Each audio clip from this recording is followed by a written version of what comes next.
let's look at continuous footings. And of course on a sheet you would always fill out the top portion of your sheet.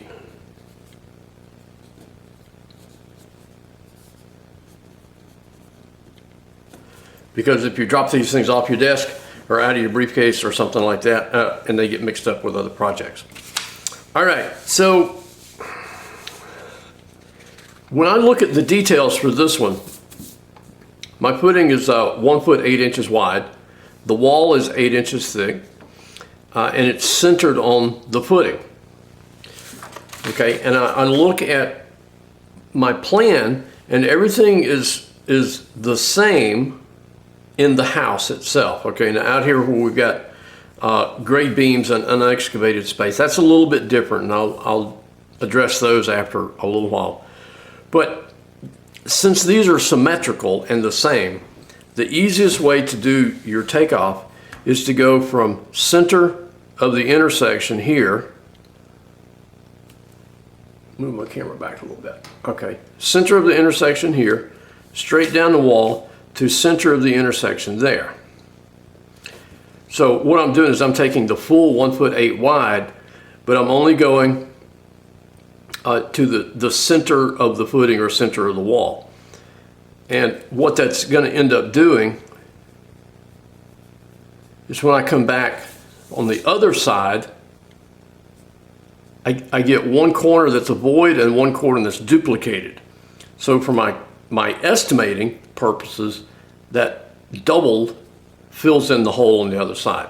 That's the quick and easy way to do it. If your footings were of different sizes, or they were not centered on the wall everywhere you go around, every different situation, you'd have to have a different method of measuring it.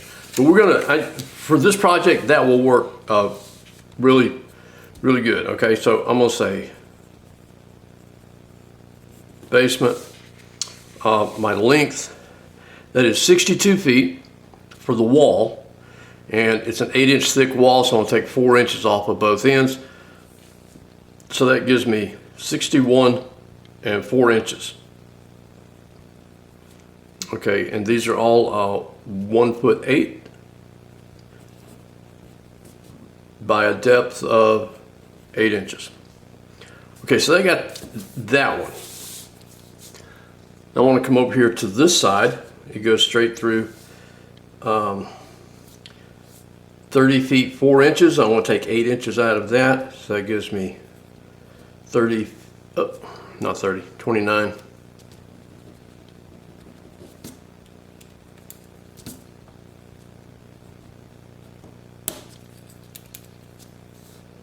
.667, okay? And then coming back across this way, and I'm gonna go all the way to this corner right there. So that sticks out another 10 inches and 8 inches. So the 8 I'm gonna drop out anyway. So I got 13 feet 2 plus the 10.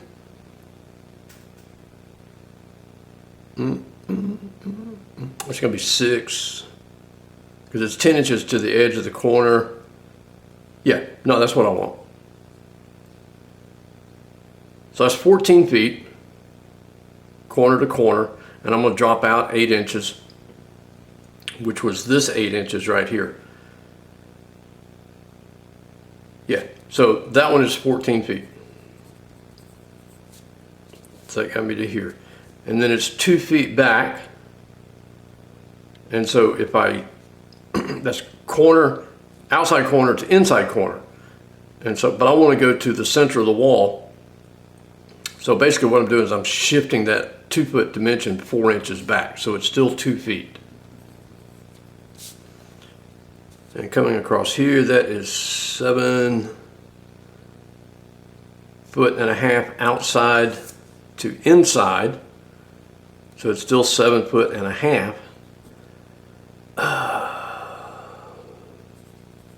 I think that'd be 0.004. It's close enough to 7. And then going back in, That is 4'6" plus 10, 5 feet 4 inches, right? Yep. Okay, so 5 feet 4 inches, outside corner to inside corner, so I shift it back, it's still the same. 5 feet 4 inches would be 0.33. Okay, and then so forth. As you go around, you're gonna want to come all the way around with that one footing until you get back to your starting point. Now these, where you have the grade beam, let me zoom in just a little bit on this. If you look at the detail for the grade beams, it says the upper footing stops 4 feet away from the wall. Okay, and then I didn't bring my other sheets home with me, but we'll assume the wall is 2'6" minimum. I'd have to look at the architectural, the other sheets, and I didn't bring them with me. But I'm going to concern with the footings to start with. So we know it's going to be 4 feet back from the wall in both cases. So I look here, my dimension is 12 feet outside corner to outside corner of the wall. So we know that from that distance to here is going to be 8 feet. Okay, now here we got a little bit, well, we can still do it the same way. If we want to go to the center of that wall there, we're going to drop 4 inches off of that to get me back to the center of that wall. So I can still use that same kind of situation. And I'm going to flip my page over here. And that one is the terrace. And so that length was 7'8" And then I have another one over here, identical to that. And then I've got my distance across here of 15 feet. And I want to take 8 inches out of that, so it's going to be 14.4. Okay. So that's how we would do the quantity for the footings. And I'll deal with walls later in another video. Now, one other kind of an unusual situation is right here. This is still, this is a pad footing, but it's poured in with the strip footings. So you're just going to have to add a little bit different variation. You could, in your calculation, you could stop it here if you wanted to, and then come back and say, okay, I know that this sticks out 6 inches on either side of the wall, and this thing is 1'8" square. So I would just, add one strip footing that's 2'8" long, about 2'8" wide, if that's what it is. I have to do some calculation on that. And I'll address the grade beams and the walls in another video.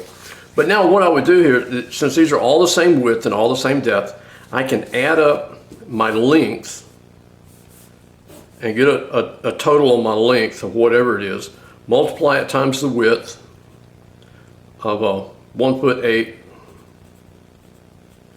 times 8 inches deep, and then 2 times the length times the depth would give me my formwork, and then concrete be the length times the width times the depth would give me my concrete. And we want to do it in cubic feet, and then we convert to cubic yards at the end. So that gets you on a start for the footings. And I'm going to pause this one and do another one for walls and slabs.